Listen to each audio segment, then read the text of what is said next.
ವೀಕ್ಷಕರೇ, ನಾನು ಇದು ಪುನರ್ನವ ಅಂತ ನಿಮಗೆ ಗೂಗಲಲ್ಲಿ ಪುನರ್ನವ ಅಂತ ಹೊಡೆದ್ರೆ ನಿಮಗೆ ಅದ್ರ ಡೀಟೇಲ್ಸು ಅದಕ್ಕೆ ಏನೇನು ಕ್ಯೂಸು ಎಲ್ಲ ತುಂಬ ಚೆನ್ನಾಗಿ ಗೊತ್ತಾಗುತ್ತೆ. ಮೊದಲೆಲ್ಲ ನಮಗಿದು ಏನು ಅಂತ ಗೊತ್ತಿಲ್ಲ. ಎಲ್ಲಿ ನೋಡಿದ್ರು ಅಲ್ಲಿ ಕಸ ಥರ ಹೊಲಗಳಲ್ಲಿ ಎಲ್ಲಿ ಬೆಳೀತಾ ಇತ್ತು. ಅದನ್ನು ಅಂದರೆ ಮನೇಲಿ ದೊಡ್ಡವ್ರು ಹೇಳ್ತಿದ್ರು, ವರ್ಷಕ್ಕೊಂದ್ಸತಿ ಯಾರು ಈ ಮಳೆಗಾಲದಲ್ಲಿ ತುಂಬ ಸಿಗುತ್ತೆ, ವರ್ಷಕ್ಕೊಂದ್ಸತಿ ಯಾರು ತಿನ್ನಲೇಬೇಕು ಅಂತ ತಂದು ಮಾಡ್ತಾಯಿದ್ರು. ಇದು ತುಂಬ ಹೆಲ್ತಿ, ಇದು ಕಿಡ್ನಿಗೆ ಮತ್ತು ಶುಗರ್ ಇರೋರಿಗೆ ಎಲ್ಲದಕ್ಕೂ ಹೆಲ್ತಿ ಅಂತ ಹೇಳ್ತಾರೆ. ಇದು ನಿಮಗೆ ಎಲ್ಲಿ ನೋಡಿದ್ರೂ ಸಿಗತ್ತೆ. ಈ ಸೊಪ್ಪು ನಿಮ್ಗೆ ನೋಡಿದ್ರೆ ಗೊತ್ತಾಗತ್ತೆ. ನೋಡಿ ಈ ಥರ ಇರುತ್ತೆ. ಇದರಲ್ಲಿ ಬಿಳಿದು ಬರುತ್ತೆ ಮತ್ತು ಕೆಂಪುದು ಬರುತ್ತೆ. ನೋಡಿ ಇದು ಸ್ವಲ್ಪ ಕಾಂಡ ಬೆಳ್ಳಗಿದೆ, ಇದು ಕೆಂಪಗಿದೆ. ಈ ಥರ ಇದರಲ್ಲಿ ಎರಡು ರೀತಿ ಸಿಗುತ್ತೆ ನಿಮಗೆ. ಮತ್ತು ಈಗ ಮಾರ್ಕೆಟಲ್ಲಿ ಗುಡ್ಡೆ ಇಟ್ಟು ಮಾಡ್ತಿರ್ತಾರೆ, ನೀವು ಅಬ್ಸರ್ವ್ ಮಾಡಿದ್ರೆ ಗೊತ್ತಾಗತ್ತೆ. ನಿಮ್ಗೆ ಗೊತ್ತಿಲ್ಲ ಏನೋ ಸೊಪ್ಪು ಅಂತ ನೀವು ಬಂದುಬಿಡ್ತೀರಾ. ನೋಡಿ ಸ್ವಲ್ಪ ತಿಕ್ಕಾಗಿರುತ್ತೆ, ಹೀಗಿರುತ್ತೆ. ಇದರಲ್ಲಿ ಹಿಂದ್ಗಡೆ ಈ ಥರ ಬೆಳ್ಳಗಿರುತ್ತೆ. ಕ್ಲೀನಾಗಿ ತೊಳೆದು ನಾವು ಇದು ಹಳ್ಳಿ ಕಡೆ ಹೋದಾಗ ಇದು ಕಿತ್ಕೊಂಡು ಬಂದಿದ್ದೀವಿ. ಇದನ್ನು ಇವಾಗ ನಾನು ಎರಡು ರೀತಿ ನಿಮ್ಗೆ ಯಾವ ಥರ ಮಾಡ್ಬೋದು ಅಂತ ತೋರಿಸ್ತೀನಿ. ಈಗ ನಾನು ಒಂದು ರೀತಿ ನೋಡಿ ಇಷ್ಟು ಹೆಸರುಬೇಳೆ ಚಿಕ್ಕ ಗ್ಲಾಸಲ್ಲಿ ತೊಗೊಂಡು ಸ್ವಲ್ಪನೇ ತೋರಿಸ್ತಾ ಇದ್ದೀನಿ. ಇಷ್ಟು ಒಂದು ಟೊಮೆಟೊ, ಒಂದು ಈರುಳ್ಳಿ, ಒಂದು ಬೆಳ್ಳುಳ್ಳಿ ಇಷ್ಟು ತೊಗೊಂಡಿದ್ದೀನಿ. ಈಗ ಇದು ಮೊದಲಿಗೆ ನೋಡಿ ಹೆಸರುಬೇಳೆ ತೊಳೆದಿದ್ದೀನಿ. ಈ ಸೊಪ್ಪು ಕಟ್ ಮಾಡಿ ನಾನು ಏನು ಮಾಡ್ತೀನಿ ಅಂತ ತೋರಿಸ್ತೀನಿ. ನೋಡಿ ಈಗ ಈ ಹೆಸರುಬೇಳೆನ ಒಂದು ಚಿಕ್ಕ ಗ್ಲಾಸ್ ತೊಗೊಂಡಿದ್ನಲ್ಲ ಅದು ತೊಳೆದಿದ್ದೀನಿ. ಈಗ ಇದನ್ನು ಒಂದು ಕುಕ್ಕರಲ್ಲಿ ಹಾಕ್ತಿದ್ದೀನಿ. ನೀವು ಹೆಸರುಬೇಳೆ ಅಂತೂ ಮಾಡ್ಕೋಬೋದು, ಬಟ್ ನಾನೀಗ ಹೆಸರುಬೇಳೆಯಲ್ಲಿ ಮಾಡ್ತಾಯಿದ್ದೀನಿ. ಈಗ ಸೊಪ್ಪನ್ನ ಕಟ್ ಮಾಡಿದ್ದೀನಿ, ಸೊಪ್ಪು ಸೇರಿಸ್ತಾ ಇದ್ದೀನಿ.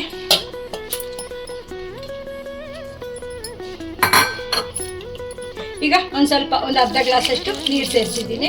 ಈಗ ಇದನ್ನ ಕುಕ್ಕರ್ ಮುಚ್ಚಳ ಹಾಕಿ ಬೇಯಕ್ಕೆ ಇಡ್ತಾ ಇದ್ದೀನಿ. ಒಂದು ವಿಸಿಲ್ ಕೊಟ್ಟರು ಸಾಕು. ನಿಮಗೆ ಹೆಸರುಬೇಳೆ ಬೇಯೋದು ಗೊತ್ತೇ ಇರುತ್ತೆ, ಅಷ್ಟು ತೊಗೊಂಡ್ರೆ ಸಾಕು. ಒಂದು ವಿಸಿಲೋ ಇಲ್ಲ ನಿಮ್ಮ ಕುಕ್ಕರ್ ಹಳೇದಾಗಿದೆ 2 ವಿಸಿಲೋ ಆ ಥರ ತೊಗೊಳ್ಳಿ. ಅಷ್ಟೊತ್ತಿಗೆ ನಾನೀಗ ತೊಗೊಂಡಿರೋ ಟೊಮೆಟೊ, ಹಸಿಮೆಣ್ಸಿನ್ಕಾಯಿ ಇದು ವಿಸಿಲ್ ಕೊಡೋಷ್ಟೊತ್ತಿಗೆ ಅದು ಕಟ್ ಮಾಡ್ಕೊಂಡ್ಬಿಡ್ತೀನಿ.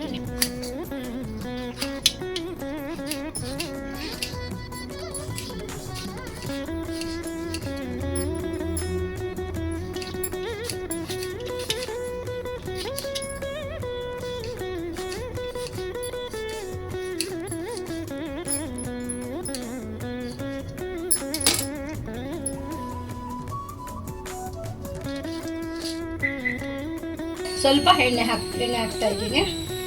1 ಸ್ಪೂನ್ 2 ಸ್ಪೂನಷ್ಟು ಎಣ್ಣೆ ಸೇರಿಸಿದ್ದೀನಿ. ಇದು ಮಾಮೂಲು ಅಡುಗೆನೆ, ಬಟ್ ಚಪಾತಿ ಅನ್ನಕ್ಕೆ ಎಲ್ಲ ಚೆನ್ನಾಗಿರುತ್ತೆ. ಸಾಸಿವೆ ಹಾಕಿದ್ದೀನಿ. ಈಗ ಸ್ವಲ್ಪ ಜೀರಿಗೆನೂ ಸೇರಿಸ್ತಾ ಇದ್ದೀನಿ. ಹಸಿಮೆಣ್ಸಿನ್ಕಾಯಿ ಖಾರಕ್ಕೆ ನಿಮ್ಗೆ ಎಷ್ಟು ಬೇಕು ಕೆಲವರು ಹಸಿಮೆಣ್ಸಿನ್ಕಾಯಿ ತಿನ್ನೋಕೆ ಭಯ ಪಡ್ತಾ ಇದ್ದಾರೆ. ಈಗ ಮತ್ತೆ ಬೆಳ್ಳುಳ್ಳಿ ಆಪ್ಷನ್ ಇಷ್ಟ ಇದ್ದರೆ ಸೇರಿಸ್ಕೋಬೋದು, ಇಲ್ಲಾಂದರೆ ಬೇಡ. ಯಾಕೆಂದರೆ ಬೆಳ್ಳುಳ್ಳಿ ಇದು ಹಸಿಮೆಣ್ಸಿನ್ಕಾಯಿ ತಿನ್ನೋಕೆ ಭಯ ಪಡ್ತಾರೆ. ಹೇಳಬೇಕು ಅಂದರೆ ಒಣಮೆಣ್ಸಿನ್ಕಾಯಿ ಅಂತ ಒಳ್ಳೆಯದು. ಹಸಿಮೆಣ್ಸಿನ್ಕಾಯಿಲಿರೋ ಬೀಜ ಜೀರ್ಣ ಆಗುತ್ತೆ, ಒಣಮೆಣ್ಸಿನ್ಕಾಯಿಲಿರೋ ಬೀಜ ಜೀರ್ಣ ಆಗಲ್ಲ. ನೀವು ಇದನ್ನು ತಗೊಳ್ಳೋದೇ ಹಸಿಮೆಣ್ಸಿನ್ಕಾಯಿ ತಗೊಳ್ಳೋದೇ ಒಳ್ಳೆಯದು.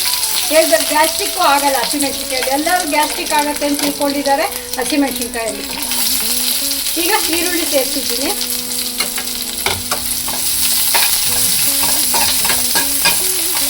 ಈರುಳ್ಳಿ ಪೂರ್ತಿ ಅಂತ ತುಂಬ ಉರಿಬೇಕು ಅನ್ನೋದೇನಿಲ್ಲ.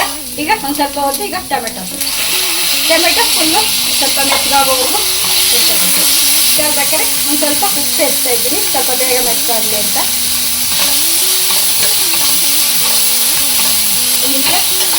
ಫುಲ್ಲು ಟೊಮೆಟೊ ಮ್ಯಾಚ್ ಆಗೋವರೆಗೂ ಇಟ್ಕೋಬೇಕು ಇಡ್ತಾ ಇದ್ದೀನಿ. ಒಂದು ಸ್ವಲ್ಪ ಮೆತ್ತಗಾಗಲಿ, 1-2 ನಿಮಿಷ ಸ್ವಲ್ಪ ಸಿಮ್ಮಲ್ಲಿ ಇಟ್ಕೊಂಡ್ರೆ ಆಗುತ್ತೆ. ಇದು ಇಷ್ಟೇ ಸಾಕು, ಇಷ್ಟು ಬೆಂದರೆ ಸಾಕು. ಈಗ ಹೆಸರುಬೇಳೆ ಸೊಪ್ಪು ಬೆಂದಿದೆ. ಇದೀಗ ಇಲ್ಲಿ ಸೇರಿಸ್ತಾ ಇದ್ದೀನಿ. ಬೇಡ ಅನ್ನೋರು ಬರೀ ಈ ಸೊಪ್ಪು ಬೇಳೆ ಈ ಥರ ಬೇಯಿಸಿ ಕೊಬ್ಬರಿ ಹಾಕಿ ಮಾಡ್ಕೋಬೋದು, ಹಸಿ ಕೊಬ್ಬರಿ ಹಾಕಿ ಮಾಡ್ಕೋಬೋದು. ಈಗ ನಾನು ಇಲ್ಲಿ ಸೇರಿಸ್ತಾ ಇದ್ದೀನಿ. ಇದು ಚಪಾತಿ ಅನ್ನಕ್ಕೆ ಎಲ್ಲ ಚೆನ್ನಾಗಿರುತ್ತೆ.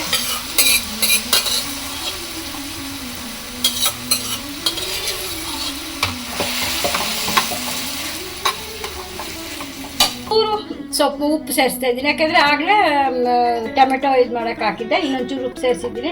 ಉಪ್ಪು ಯಾವತ್ತೂ ಅಷ್ಟೇ ಸೊಪ್ಪುಗಳು ಯೂಸ್ ಮಾಡುವಾಗ ಉಪ್ಪು ನೋಡಿ ಹಾಕ್ಕೊಳ್ಳಿ. ನಿಮಗೆ ಈ ಸೊಪ್ಪು ತುಂಬಾ ಒಳ್ಳೆ ಸೊಪ್ಪು. ಇದಕ್ಕೆ ಇನ್ನೊಂದು ಹೆಸರು ಕೊಮ್ಮೆ ಸೊಪ್ಪು ಅಂತ ಹೇಳ್ತಾರೆ. ಹಳ್ಳಿಗಳ ಕಡೆ ಪುನರ್ನವ ಅಂತ ಹೇಳ್ತಾ ಇರಲಿಲ್ಲ, ಕೊಮ್ಮೆ ಸೊಪ್ಪು ಅಂತ ಹೇಳ್ತಾ ಇದ್ರು. ಈಗ ಇದು ಆಯುರ್ವೇದಿಕ್ ಇದು ಬಂದಮೇಲೆ ಪುನರ್ನವ ಅಂತ ಹೆಸರಿಟ್ಟಿದ್ದಾರೆ. ನಿಮಗೆ ಪುನರ್ನವ ಅಂತ ಹೇಳಿದ್ರೆ ಗೊತ್ತಾಗುತ್ತೆ. ಈಗ ಎಲ್ಲರೂ ಪುನರ್ನವ ಮನೆಗಳಲ್ಲೂ ಬೆಳೆಸ್ಕೊತಾ ಇದ್ದಾರೆ. ಕಿಡ್ನಿ ಪ್ರಾಬ್ಲಮ್ ಇರೋರೆಲ್ಲ ಮನೆಗಳಲ್ಲಿ ಬೆಳೆಸ್ಕೊಂಡು ದಿನ ಒಂದೊಂದೆಲ್ಲ ತಿಂತಾ ಇದ್ದಾರೆ. ಇದು ತುಂಬಾ ಹೆಲ್ತ್ ವೈಸ್ ತುಂಬ ಒಳ್ಳೆಯದು. ನೀವು ಹಳ್ಳಿಗಳ ಕಡೆ ಹೋದಾಗ ಕಿತ್ಕೊಂಡು ಬನ್ನಿ, ಇಲ್ಲಾಂದರೆ ಮಾರ್ಕೆಟಲ್ಲೂ ಮಾರ್ತಿರ್ತಾರೆ. ಈ ಸೀಸನಲ್ಲಿ ಮಾತ್ರ, ಮಳೆ ಸೀಸನಲ್ಲಿ ಮಾತ್ರ ಸಿಗೋದು. ನೋಡಿ ತೊಗೊಂಡು ಯೂಸ್ ಮಾಡಿ. ವರ್ಷಕ್ಕೊಂದ್ಸತಿ ಅಥವಾ ಮೊದಲು ದೊಡ್ಡವ್ರು ಹೇಳ್ತಿದ್ರಲ್ಲ ಆ ಥರ ವರ್ಷದಲ್ಲಿ ಒಂದ್ಸತಿ ಆದರೂ ತೊಗೊಂಡು ತಿಂದು ನೋಡಿ. ಇದೆ ಈಗ ನಾನು ಸ್ಟವ್ ಆಫ್ ಮಾಡ್ತಾಯಿದ್ದೀನಿ. ಇದು ದೋಸೆ ಚಪಾತಿ ರೊಟ್ಟಿ ಜೊತೆ ತೊಗೋಬೋದು. ಈಗ ಬೇರೆ ಇನ್ನೊಂದು ರೆಸಿಪಿ ಚಟ್ನಿ ತೋರಿಸ್ತಾ ಇದ್ದೀನಿ. ಅದು ನೀವು ಒಂದೆರಡು ದಿವಸ ಇಟ್ಕೊಂಡು ತಿನ್ಬೋದು. ಇನ್ನೊಂದು ರೆಸಿಪಿ ಚಟ್ನಿ ಯಾವ ಥರ ಮಾಡೋದು ಅಂತ ತೋರಿಸ್ತಾ ಇದ್ದೀನಿ. ಈಗ ಒಂದು ಸ್ವಲ್ಪ ಎಣ್ಣೆ ಸೇರಿಸ್ತಾ ಇದ್ದೀನಿ.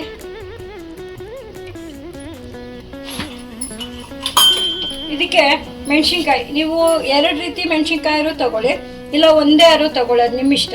ಈಗ ಖಾರಕ್ಕೆ ನಾನು ಈ ಚಿಕ್ಕ ಮೆಣಸಿನ್ಕಾಯಿ ತೊಗೊಂಡಿದ್ದೀನಿ. ಸ್ವಲ್ಪ ಎಣ್ಣೆ ಕಾಯ್ಬೇಕಿನ್ನು. ಈಗ ಇದು ಬ್ಯಾಡಗಿ ಮೆಣಸಿನ್ಕಾಯಿ ಒಂದು ಕಲರು ಬರುತ್ತೆ, ಟೇಸ್ಟ್ ಕೊಡುತ್ತೆ. ಅದಕ್ಕೆ ಬ್ಯಾಡಗಿ ಮೆಣಸಿನ್ಕಾಯಿ ತೊಗೊಂಡಿದ್ದೀನಿ. ಒಂದು ಮೆಣಸಿನ್ಕಾಯಿ ಇಷ್ಟ ಇದೆ. ಈಗ ಒಂದು ಅರ್ಧ ಸ್ಪೂನು ಧನಿಯಾ ತೊಗೊಂಡಿದ್ದೀನಿ. ಒಂದು 1/4 ಸ್ಪೂನಷ್ಟು ಜೀರಿಗೆ ಸೇರಿಸ್ತಾ ಇದ್ದೀನಿ. ಮತ್ತು ಇದಕ್ಕೆ ಒಂದು ಸ್ವಲ್ಪ ಕರ್ಬೇವಿನ ಸೊಪ್ಪು, ನಾನು ಎಲ್ಲಕ್ಕೂ ಕರ್ಬೇವಿನ ಸೊಪ್ಪು ಒಳ್ಳೆಯದು ಅಂತ ಸೇರಿಸ್ತಾ ಇದ್ದೀನಿ. ಜಾರಿಗೆ ಮಿಕ್ಸಿ ಜಾರಿಗೆ ಡೈರೆಕ್ಟಾಗಿ ತಗೋತಾ ಇದ್ದೀನಿ.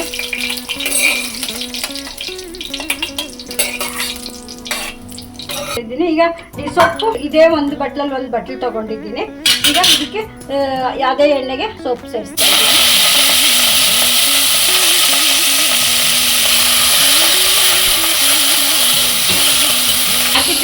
ಈಗ ಒಂದು ಸ್ವಲ್ಪ ಉಪ್ಪು ಸೇರಿಸ್ತಾ ಇದ್ದೀನಿ. ಉಪ್ಪು ನೋಡ್ಕೊಂಡು ಸೇರಿಸಿ, ಆಮೇಲೆ ಬೇಕಾದ್ರೆ ಸೇರಿಸ್ಕೋಬೋದು ನೋಡಿಕೊಂಡು. ಈಗ ಹುಣಸೆಹಣ್ಣು ತೊಳೆದು ಸ್ವಲ್ಪ ಹುಣಸೆಹಣ್ಣು, ನಿಮ್ಮ ಉಪ್ಪು ಖಾರ ಹುಳಿ ಎಷ್ಟು ತಿಂತೀರೋ ಅಷ್ಟು ಹುಣಸೆಹಣ್ಣು ತೊಗೊಳ್ಳಿ. ಖಾರ ಉಪ್ಪು ಎಲ್ಲ ಅಷ್ಟೇ ನಿಮ್ಗೆ ಎಷ್ಟು ಬೇಕಷ್ಟು ಹಾಕೊಳ್ಳಿ. ಈಗ ಇದನ್ನು ಒಂದು ನಿಮಿಷ ಉಪ್ಪು ಸೇರಿಸಿದ್ದೀನಿ. ಸಿಮ್ಮಲ್ಲಿ ಒಂದು 2 ನಿಮಿಷ ಮುಚ್ಚಿಟ್ಬಿಡ್ತೀನಿ. ಸಿಮ್ಮಲ್ಲಿಟ್ಟು ಮುಚ್ಚಿದ್ರೆ ಸ್ವಲ್ಪ ಚೆನ್ನಾಗಿ ಬೇಯುತ್ತೆ. ಈಗ ಆಗಿದೆ. ಈಗ ಇದನ್ನು ಮೊದಲಿಗೆ ಮೆಣಸಿನ್ಕಾಯಿ ಇದು ಒಂದು ಸತಿ ಮಿಕ್ಸಿಗೆ ಹಾಕೊಳ್ಳೋಣ. ಅಷ್ಟೊತ್ತಿದು ಆಗಲಿ. ಇದಕ್ಕೆ 1-2 ಬೆಳ್ಳುಳ್ಳಿ ಸೇರಿಸ್ತಾ ಇದ್ದೀನಿ. ಅದು ಆಪ್ಷನ್, ಬೇಕೊಂದವ್ರು ಸೇರಿಸ್ಕೋಬೋದು, ಇಲ್ಲಾಂದರೆ ಪರವಾಗಿಲ್ಲ. ಈಗ ಮಿಕ್ಸಿಗೆ ಹಾಕಿದ್ದೀನಿ. ಈಗ ಸೊಪ್ಪು ಹುರ್ಕೊಂಡಿದ್ನಲ್ಲ ಆ ಸೊಪ್ಪು ಸೇರಿಸ್ತಾ ಇದ್ದೀನಿ. ನೀವು ಇದು ಜಾಸ್ತಿ ಮಾಡಿಟ್ಕೊಂಡ್ರೆ 1-2-3 ದಿವಸ ಇಟ್ಕೊಂಡು ತಿನ್ಬೋದು. ನೀರು ಹಾಕಿದ್ರೆ 1 ದಿವಸ 2 ದಿವಸದಲ್ಲಿ ಮುಗಿಸ್ಕೋಬೋದು. ನೀರು ಹಾಕ್ತೀರ ಹಾಗೆ ಇದು ಮಾಡಿಟ್ಕೊಂಡ್ರೆ ಬೇಕು ಅಂದರೆ ನೀವು ಒಂದು 8 ದಿವಸ ಇಟ್ಕೊಂಡು ತಿನ್ಬೋದು. ಈಗ ಮಿಕ್ಸಿಗೆ ಹಾಕಿದ್ದೀನಿ. ಈಗ ಅದಕ್ಕೆ ಒಗ್ಗರಣೆ ಹಾಕ್ತಿದ್ರು ನಡೆಯುತ್ತೆ. ಎಣ್ಣೆಯಲ್ಲಿ ಹುರ್ಕೊಂಡಿರೋದ್ರಿಂದ ಒಂಚೂರು ಒಗ್ಗರಣೆ ಹಾಕಿ ತೋರಿಸ್ತೀನಿ.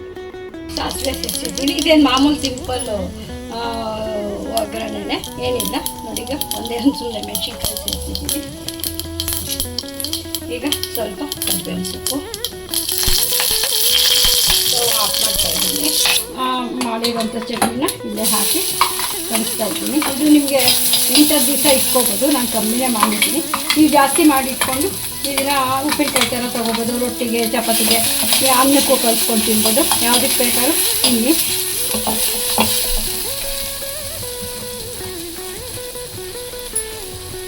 ನಿಮಗೆ ಸ್ವಲ್ಪ ನೀರು ಬೇಕಾದ್ರೆ ಹಾಕ್ಕೋಬೋದು. ಇಲ್ಲ ಕಡಲೆಬೇಳೆ, ಕಡಲೆಪಪ್ಪು, ಕಡಲೆಕಾಯಿ ಬೀಜ, ಎಳ್ಳು ಯಾವುದಾದ್ರು ಒಂದು ಬೇಕಾದ್ರೂ ಸೇರಿಸ್ಕೋಬೋದು.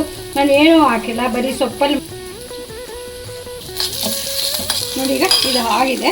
ನೀವು ಈ ಸತ ಒಂದು ಸಿಕ್ಕಿದಾಗ ಬಿಡದೆ ತೊಗೊಂಡು ಬಂದು ಮಾಡಿ ನೋಡಿ. ಸಿಕ್ಕಿಲ್ಲ ಅಂದರೆ ಹಳ್ಳಿ ಕಡೆ ಹೋದಾಗ, ಯಾರು ಹಳ್ಳಿ ಕಡೆ ಬರೋರಿದ್ದಾಗ ತರಿಸ್ಕೊಳ್ಳಿ. ಇದು ಹೇಳಿದ್ರೆ ತಂದು ಕೊಡ್ತಾರೆ ಯಾರಾದರೂ ಅಷ್ಟೇ. ತೊಗೊಳ್ಳೋರು ಜಾಸ್ತಿ ಆದರೆ ಇವಾಗ ಎಲ್ಲಂದರೆ ಅಲ್ಲಿ ಮಳೆಗಾಲದಲ್ಲಿ ಸಿಗೋದ್ರಿಂದ ಅಂಗಡಿಗಳಲ್ಲಿ ಮಾರೋಕ್ಕೂ ಶುರು ಮಾಡ್ತಾರೆ. ಇದು ಒಳ್ಳೆ ಸೊಪ್ಪು, ಹೆಲ್ತಿ ಸೊಪ್ಪು, ತೊಗೊಂಡು ತಿಂದು ನೋಡಿ.